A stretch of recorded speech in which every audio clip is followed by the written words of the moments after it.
And welcome back into a brand new episode of Tribal Council Chat. As always, we are your hosts. My name is Bruce Heller. And my name's Brett Parnell. And let's dive in. So we have the finale of Australia versus the world to recap. What a finale this was. Yeah, so much fun. Oh, yeah. And So that leaves us to the right after Shawnee got voted out. Where do you want to start, Bruce? well, I'm gonna jump ahead a little bit and say I was right because Cirie goes home at 4, and that's what I said would happen. So Yeah, you were right. I how mean, she you were went right this home whole and episode. what? You were right this whole episode. How Cirie went home is not necessarily something I saw coming. I don't think. It's just mind-boggling to me, but we'll get there. But the beginning of this episode is fun because you really have two pairs setting up again to like go to You war do. with each other, basically. And this is where I'm so confused because I mean, I get it. They've been playing the whole game together, but is there not one person in this game left? We have four amazing players. I'll put it at that. Four of the two of the greatest American players of all time, two of the greatest Australian players of all time. There's no question. So I'm not dissing any of these contestants' survival abilities. But is there not one player left who can see that no matter who they are, you have an advantage to go to the end against two players of the opposite nationality from you? Yeah, If we break it down, if Perv is in the final two without Cirie, Cirie is going to vote for Perv. Cirie is going to campaign for Perv. Lisa is probably going to vote for Perv, and who would vote for Cirie otherwise? and If Kirby it's voting the for Parv. That's the second one to me before Lisa. As you know, Kirby's voting for her. Yeah, but do you think Kirby would have voted for Cirie? No, but you're saying No, that exactly. Parv is there without Cirie. I, I'm I'm saying that Perv is getting a vote because Cirie's not there Yeah, from Lisa. It works this way. If I was to break down every possible scenario of a final three, it works this way across the board that if Cirie goes without Perv, Cirie has an advantage. If David goes without or David, why do I always call Luke and David the opposite name? If Luke goes without Janine, Luke has an advantage. If Janine goes without Luke, Janine has an advantage. If Cirie goes without Perv, Cirie has an advantage. And none of them can see this. yeah, it's wild. They all want to go with their country, mate. I think if I'm just going to throw this out there, I think it's a very close vote. If, um, let's say, Perv, Cirie, and Luke are in the final three, because Perv does not get all of those international votes. Yeah, At least one, maybe two, in Tommy go to Cirie. yeah, I think it's the same thing with. I mean, in this case, Perv got the Aussie votes anyway, other than Sarah. So it's probably less impactful, but like it's the exact same thing. Cirie has an advantage going with the two Aussies, but if which I guess leaves the Aussies to have less of an advantage. But if they could have found a way to have like to not have Pove there, but maybe have someone who just got voted out a little while ago, Cirie, Tommy, Janine final three, let's say, I don't know. yeah. That gives the Aussie a much better chance. I'd agree. Nice. Just thought I'd throw that out. That was my really main hot take of this finale before we get into the obvious stuff. Also, Cirie feeling very confident that Janine was with them at first felt weird. I'm like, there's clearly two pairs here. Yeah. But we don't know what's edited in the way and what they're actually seeing versus Yeah, what we're that's true. seeing. It's hard to tell. True. Anything before we get to this wild immunity challenge? No. All right, so we go into final immunity, and basically, final immunity is the players holding up a large amount of weight on ropes while balancing on very narrow pegs. And as the time goes on, they will move pegs and they will get narrower and narrower. I'm There's pretty a sure couple this of. was a form of Go ahead. medieval torture. Yeah, I think so. Like, this just looks awful to have to do. It does. There was a couple things I noted from this. One is that I think the key to this, and it's where you notice that Cirie goes out early, is not trying to balance on said pegs, but the fact is those weights are on ropes. Eventually, everybody figured out that you can pull the ropes together and lean forward. Yeah. That is how to do this challenge. Take as much weight off your feet as you can. My second notation was, and this was probably more just my experience with when beyond the game and doing breathwork courses with Parvati herself. This is made for a yoga instructor. Yeah. No one stood a chance. I like Luke at one point was like squatting down Yeah, on the pegs holding the weight. he did well, but strategically looking at the challenge, he had no idea what he was doing. Whereas Parvati was just in her element, this is effectively what she is paid to do. Yeah, I agree. And that, I guess, pretty much sums it up. Surprisingly, though, Luke lasts quite a bit. We do get in to the third peg. So credit to Luke. He definitely gives Parv a good run for her money. But Parv ends up winning immunity, and that leaves Cirie to be in a very vulnerable position. Knowing that in all likelihood, unless Cirie can work something out, she'll be going into fire or be voted out. But before that, I want to go back. I forgot one thing, and I just noticed it on my notes from the episode. I just want to go back into that challenge. And again, I think you're right that there was two camps, and they were just kind of stuck there, so no one was doing anything. I think Luke missed out on a big opportunity here. Yeah. And that's when Luke is struggling in the challenge. Luke needs to make a big move. Luke needs to start negotiating with Parv, knowing what I just said earlier. I'm going to go with you and Cirie. Yeah. And vote out Janine. And you might lose Janine's vote, but that's for sure Luke's way to get to the end of the game and to then be able to sit in the jury, in front of the jury, sorry, and say, I was about to lose to the greatest Survivor player ever, and I socially played my way into this seat, and that's why I should win the game. Well, the problem with that is Parvati and Cirie wanted no part of sitting at the end next to Luke. Yeah. They were very much were afraid of him beating them because they know they were saying all the things you're saying. Fair enough. So maybe they go for it, maybe they don't. But they might not, but at least try. Yeah. From Luke's perspective, he said nothing and tried to physically beat Parvati in her element, and that wasn't happening. Yeah, I would agree. So, but yeah. So after the challenge, we hear lots of discussions, but they really don't go anywhere. Yeah. And there's talk about an all-girls final three, but Janine seems like she's voting Cirie. And there's talk about how the next day is going to go. But at this point, I mean, I think it would have been more interesting if Luke won that challenge. Yeah. Notably on would Cirie potentially be willing, knowing that the win could be right in front of her, to blindside Parv, who's played such an amazing game.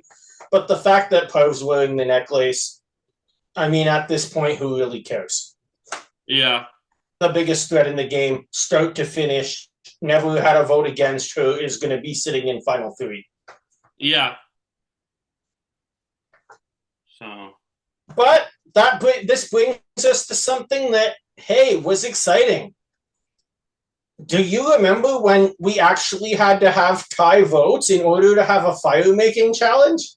Panama, Yeah.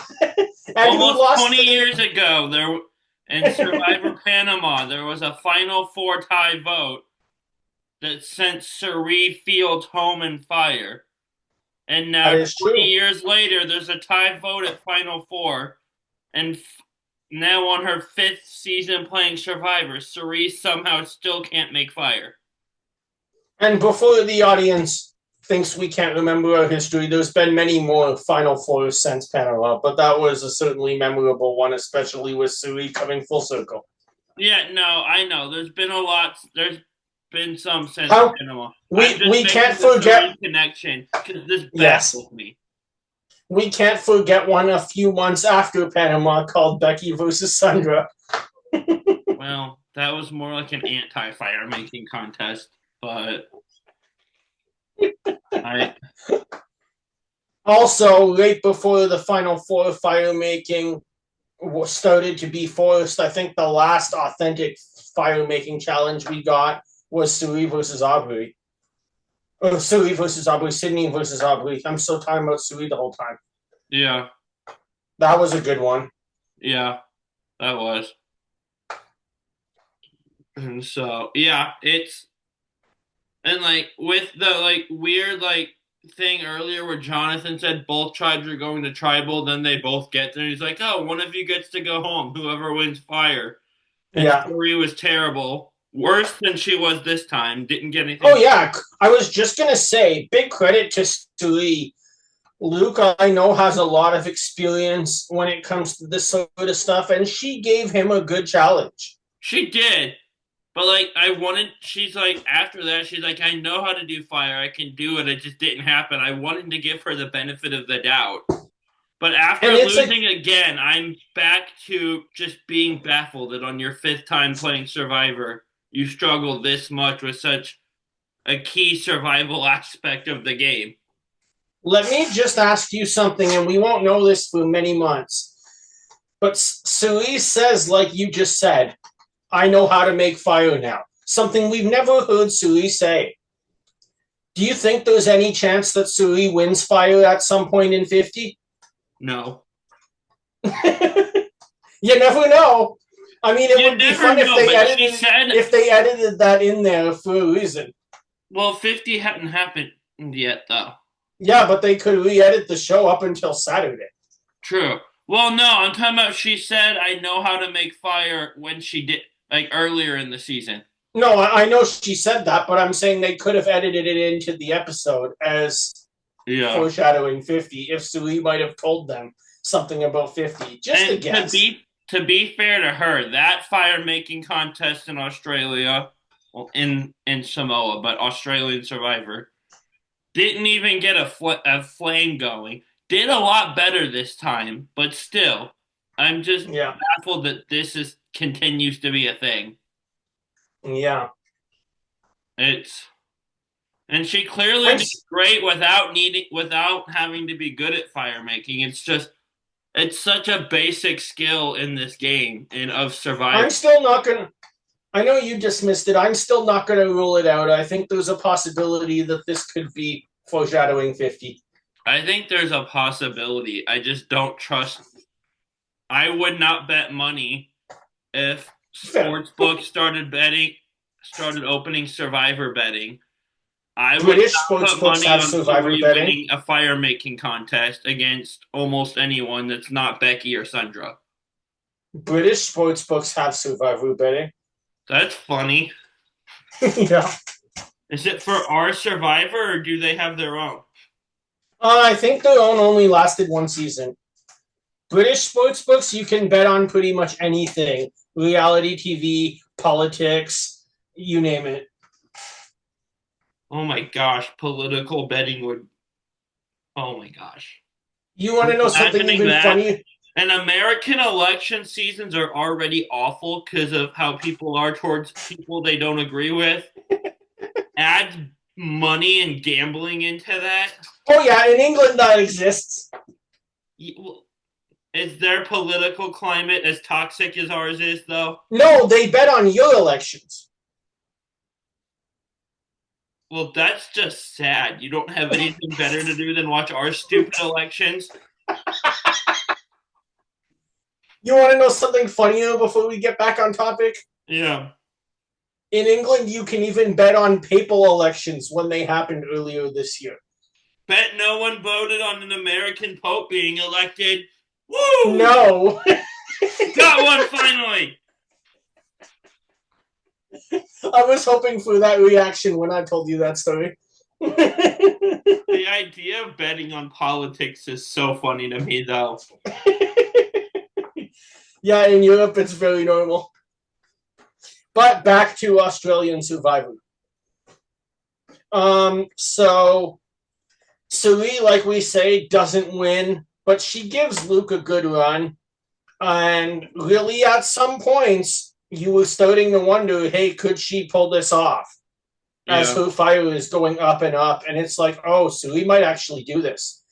And then Luke's just gets set ablaze out of nowhere when it hits the right amount of oxygen and wood. My thought watching this is once Cirie gets a stick is I would be so tempted to just like pick up one of the sticks from my supplies and hold it in the fire till it gets a flame and then hold that stick under the string.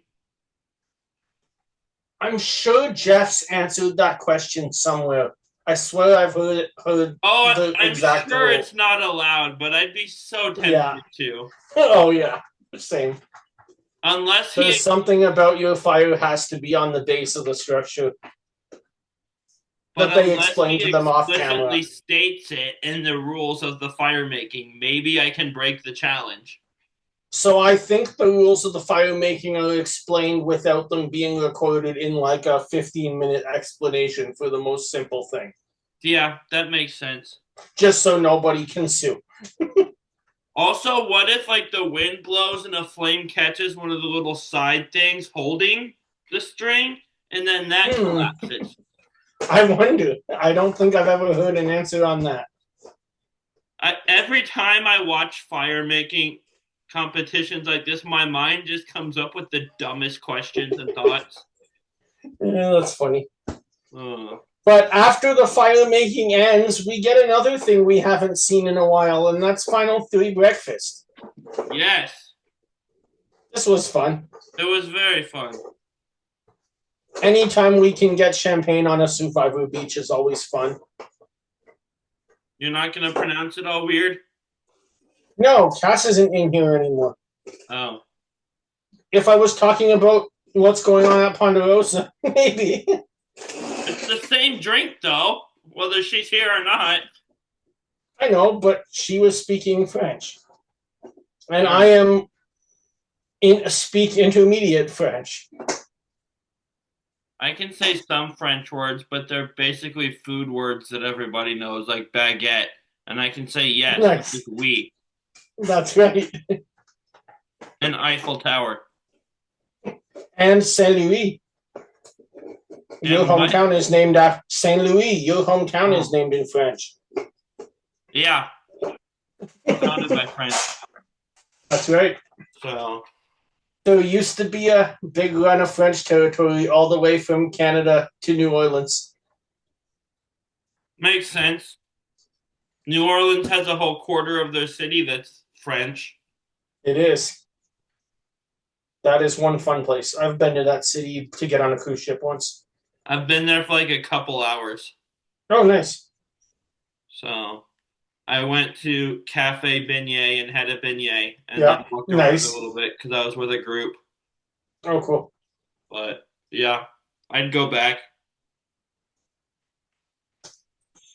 And then after breakfast, we start to get some talk about the final that night and what each player is kind of thinking at the end of the game. What did you take from this part? I just thought it was interesting hearing everyone's thoughts on the season, what they thought their strengths were versus their opponents, and so on. It was just interesting, kind of hearing being inside the player's thought process for a little bit. Yeah. And I think at this point, too, I really like that contrasting what we get here versus what we get in Final Tribal Council. Because here on the beach, Parvati seems to know by far that she played the best game. But in front of the jury, she's really working for every vote. And we see almost the exact opposite from Luke. Yeah. Anything else we want to talk about before we go into FTC? No? I mean, this will be a quick episode, but we're just running through one episode this week, not 3 episodes like we normally do, so that's to be expected. Yeah. I will say with Final Tribal, Cass had an interesting question that I haven't heard before, Go on. which is whose votes do you think you have and whose votes do you not think you have? Yeah, That's that a was really dangerous question to interesting. answer. That is an extremely dangerous question to answer. How would you answer that if you were, say, in post position? I definitely think I have Cirie, and I'm pretty sure I have Kirby. We had a great working relationship. We worked really well together for a short time. And then I don't know how I'd answer from there. Yeah, it's such a hard question. Those 2 votes, I think, are locked for her coming into Final Tribal. Or Cirie and Really? So you thought Kirby was solid? I was not sure. I thought Kirby might be the difference maker. And I mean, obviously, I was wrong, but I mean, you saw the way Kirby was about how much she wanted to work with Parv and how much she yeah, saw her as such a it was basically the Parvati equivalent of what Lisa was for Cirie in a way. I thought you were going to say the Parvati equivalent of Natalie Bolton in Micronesia. Well, we didn't get the jury question to go with that, Yeah. but no, like maybe not quite to the Lisa extent where Lisa, I'm pretty sure would rather see Cirie win than herself. Like I wouldn't go I that far with mean, Kirby, Lisa probably would because she almost quit the game to see Tommy win. but like I don't. Some I'm pretty sometime confident if I that can find it, I know you mentioned it briefly last time. If I can find it, or if you can find it, we really need to look at some of these international seasons in off-season content. yeah, and what was I gonna say? Oh, I'm confident in saying that had they not blindsided her, Kirby wasn't turning on Parv. Like she Yeah. wanted to work with Parv till the end. Oh, I agree. I So just wasn't sure I what think she would think after she was blindsided. I think she was the second locked vote for Parv going in, and then I didn't know what to expect. Fair. But that question from Cass is dangerous because if It you is answer it in an extremely incorrect dangerous. way, if you say you think someone has your vote, you have someone's vote that you don't, that could turn them off. But if you have someone's vote and you don't say that, it might make them think, oh, they don't know me as well as I thought they did. Like, It brought me back to Jeff asking Joey in Australia who she was voting with, yeah, which was at that point pretty much the question that impacted tribal council more than anything. yeah. Speaking of Jeff impacting tribal councils, I want to complain about him with Cook Island because you just reminded me of something. The one What? where, because when Penner gets voted out, he says, I'd like my hat back, or his final words. And the next tribal council, Yule brings it back and puts it on the jury bench. He did that before they came in. Probst asks Yule, "Are you trying to pander to the jury, bringing that hat back and putting Yeah, heat on that's a him?" good point. I never The thought jury of that. wouldn't have even known that was him. And Probst is just putting heat on Yule unnecessarily there. You're right. That's Yeah. You talking about Jeff affecting tribal made me think of that. but it ended up working out fine for you. He wins the season, of course, but Yeah, but by one vote, yeah. a Look lot at how closer many than I votes always Luke got in remember. this final tribal. Yes. I mean, speaking of that, we can basically just go to the end. Sarah is the Tawana Bradley of Australia versus the world and blocks Poe from getting a perfect game. Yeah, we talked about JT last week. I got caught up in the moment and gave Q's spot on 50 to JT. I will walk that back a little bit, but do want to see him on 50. But JT played a perfect game, one of two perfect games we've ever seen. Parv was one Sarah jury vote away from joining that group, and it's really sad that we don't get to add her to the list of perfect games. Yeah, it is. And I'm seeing people on Twitter saying, "Oh, it was a shortened season," blah blah blah. She went to the same number of tribals as Tony did in his first season. Like, yes, it was shortened, but they still had just as many tribals because they were going every day instead of every 2 or 3 days. Yeah. So I don't love the shortened season, but I don't think it affects like the quality of the win at all. No, I agree. And I mean, while, yeah, I don't love it either, at the same time, look at the cast they're bringing out. These are probably legends of the game who wouldn't have been willing to play a like 6 week season. Yeah, Perv, Tony, Cirie, Janine, yeah. Shawnee just had a child, I think. George is busy all the time. And Shawnee's He's done now. always, She said she's retiring and hanging up the red dress in her oh, that's too exit bad. confessional. Though then again, speaking of players retiring, as I sent you from my other show, Jenny West, who's won the challenge twice in her last two appearances, claimed she was retiring and unretired 65 days later. So What did she do? she just said online that she wasn't going to come back to the challenge, and now she changed her mind. Is she like are casting rumors out? Is she coming back or like what is We don't know. Cirie? I don't know. Huh. I haven't heard of casting anything yet. Well, how do you know she's not staying retired though? Because according to pages that covered the show, she's claimed she's interested in coming back. That are Okay. trustworthy. That's what I was looking for. That makes sense. I see. Also, Sandra Either said way, she was retired after Winners at War and came back to Australia, Blood versus Water. yeah. So with that, like we've kind of already said, we get a 6-1 Parvati win. It's Sarah, the first juror, who votes for fellow Aussie Luke, and then Kirby, Cass, Tommy, Shawnee, Cirie, and Lisa all vote for Parvati, Yeah. making the game pretty clear of a result. And that's it. This was a great season. Funny enough, I saw an Instagram story today. Jonathan flew all the way from Sydney to Los Angeles to attend Parvati's watch party last night. That was That's amazing. awesome. Yeah. That was cool. I still hate the way they did him dirty. Yeah, I agree.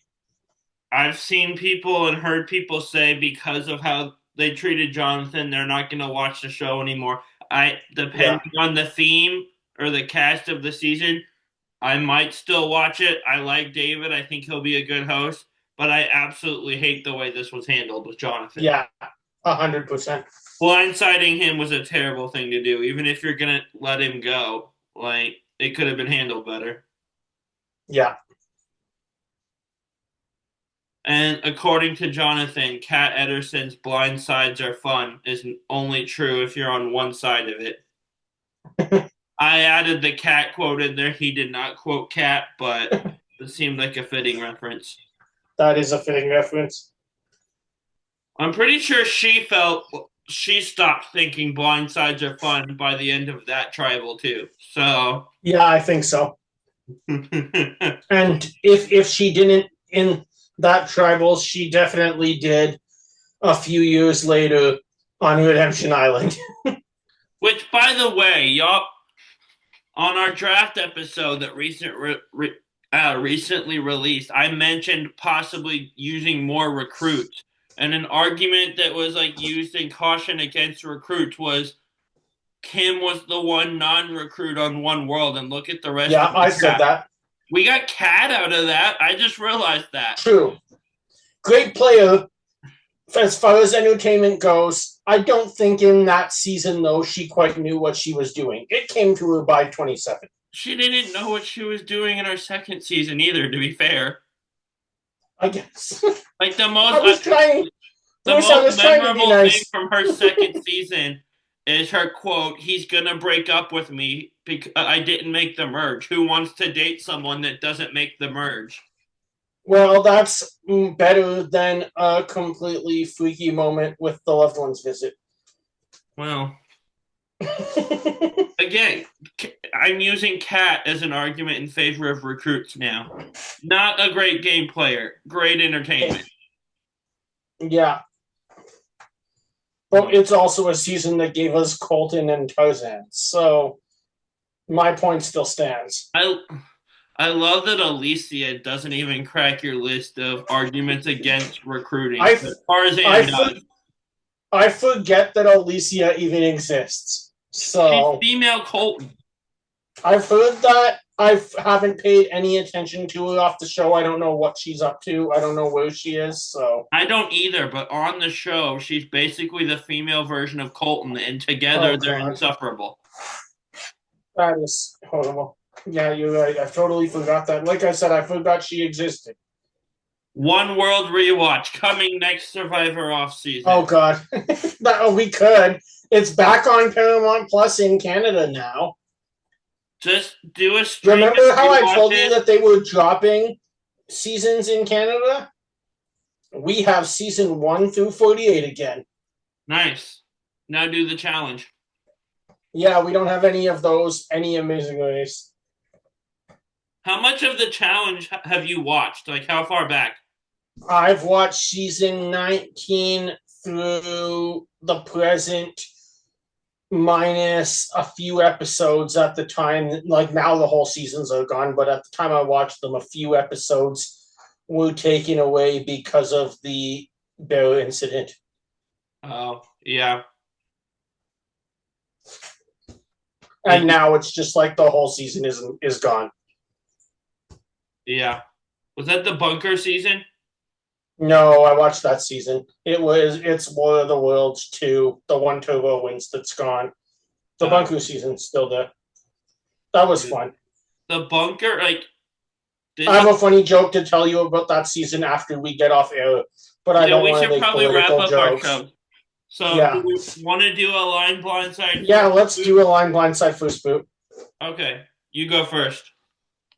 I'm gonna give you, just for fun, because it's Australia versus the world, and I know we had this disagreement last week and in chat. If they were on the world tribe, you get to choose between Marianne, Omer, and Genevieve. Oh gosh. The three Canadians to play. Well, there's been more than three Canadians to play U.S. Survivor, but probably the three most notable names that people want to see again. Yeah. I am going to first boot Omer. He's the scariest. He's super strategic and super social. And I'm going to blindside Marianne because she just gets along with people. They all get along with people really well. They all do. Great socially. But hey, I'm going to line and play we're the with friendliest country in North America. What? We're the friendliest country in North America. You mean we're not friendly? Depends where.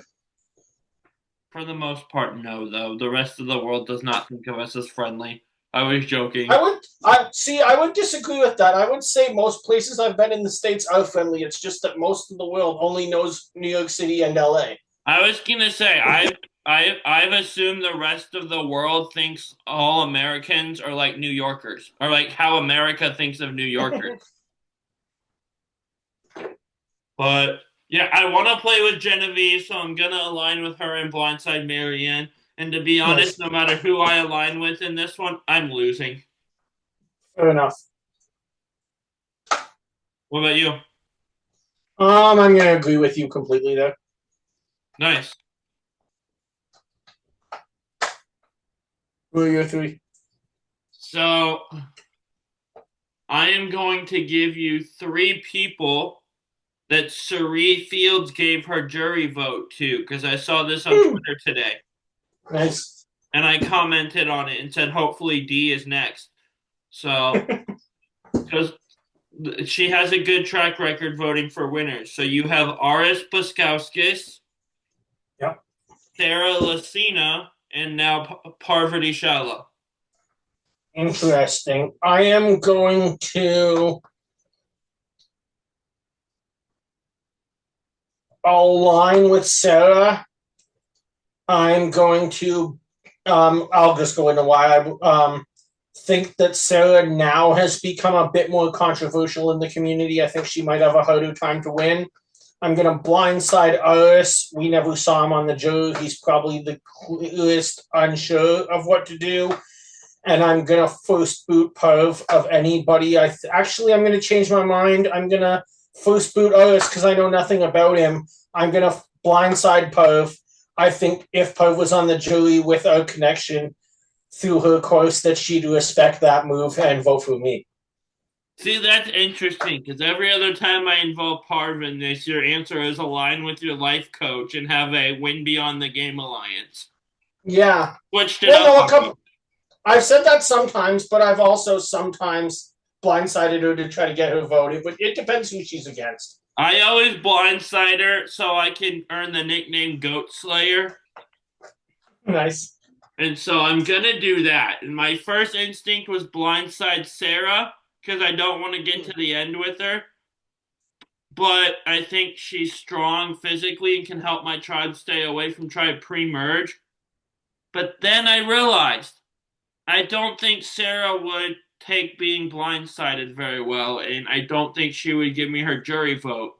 Yeah, that's another reason why I thought it might be better to not to blindside Perfield. So I'm going to blindside Parvati, first boot Sarah, and then align with Aris because it's the only option left.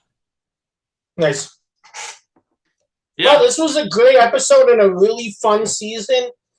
Hopefully, in the future, no matter what they do with Canadians, we get America versus the world. I think that would be a lot of fun if CBS wants to look at how successful this is. Maybe do it in a couple summers outside of the regular process, just another like 14-day season. yeah. I mean, if they no, there's no filming left because they've already done 50. Crap. I was gonna say that could be a really good time filler for when there's no more matches left for next summer because CBS will be taken over by the World Cup.